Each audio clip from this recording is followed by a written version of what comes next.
VAR under the spotlight again after 3 extraordinary decisions. Referees' use of VAR has come under renewed fire after a set of extraordinary calls decided the fate of several Premier League games. Manager Ralph Hasenhüttl questioned the decision to cancel a penalty for Southampton in their 0-0 draw with champions Manchester City.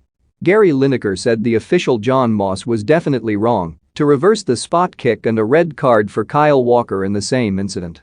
The referee Anthony Taylor overturned his decision to award Burnley a penalty in similar circumstances during their 1-0 defeat by Arsenal.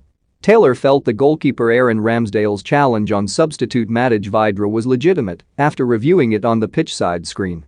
However, Lineker insisted it was another case of a referee being asked to review what was not a clear and obvious error, which should be the requirement. Leeds United were incensed that Mike Dean was not asked to review Joe Willock's challenge on Daniel James in the penalty area. The Leeds forward was upended by the Newcastle signing, but the official waved play on, and VAR chose not to intervene. Gary Neville, working for Sky Sports, described the challenge as a stonewall penalty. "If I was Leeds, I'd be really annoyed," he said.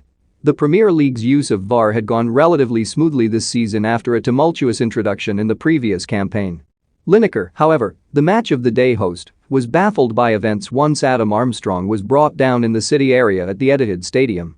"Extraordinary turnaround by VAR," he said. "Walker gives away a penalty and gets a red card. With double jeopardy, the red was an error, but to turn over the decision of a penalty is bizarre. You could argue whether it was a penalty, but having given it, it was definitely not a glaring error. The double jeopardy rule in football says a side could not be given 2 punishments for the same incident unless there was no attempt to play the ball. In other words, a penalty to Southampton should have sufficed. Very similar turnaround of a penalty at Burnley," Lineker added. Vydra through, Ramsdale gets a slight touch on the ball but follow-through takes out Vydra. Again, that doesn't mean it's not a foul. Therefore it's a debatable penalty, but not an obvious error.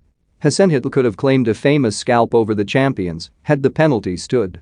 "We have the feeling it was not a clear wrong decision," the Southampton manager said. "When the referee thinks it is a clear wrong decision, then yes, overrule it. He did it. It's a pity for us, and we have to accept it. I didn't ask him about it because it doesn't make any change, he did it. That's it. We knew if we wanted to win here we needed to have the perfect game, and, tactically, we had a nearly perfect one. But then you also need the luck to get such a penalty from the referee, and this was not perfect." Chris Foy, the Mail on Sunday columnist and former Premier League referee, said the Moss's call would split opinion. "This is a decision which will divide opinion depending on who you support, but I think it's the right call. John sees Kyle Walker and Adam Armstrong tangle in the box and believes the City man has committed a foul. He awards the penalty, and on first viewing you can see why he came to that decision. On a second look,